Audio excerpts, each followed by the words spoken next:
Hello, welcome.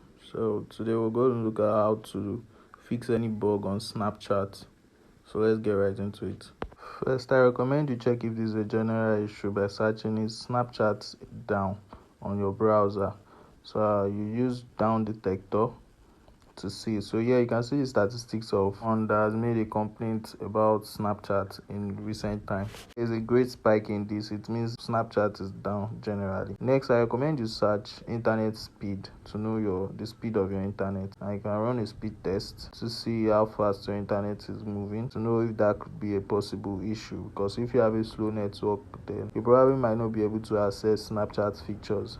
If you're on a good network and still can access Snapchat, then I recommend you go to your settings, click on general, iPhone storage, and here you're going to have to offload your Snapchat. Go ahead by clicking the top right to search for Snapchat, which is much faster, and here you're going to offload the app. And once that is done, then I recommend you reinstall Snapchat. And by doing that, you are going to clear the cache and any bug that's on your Snapchat. Well, I hope this video was helpful. If you are new here, don't forget to subscribe and like this video.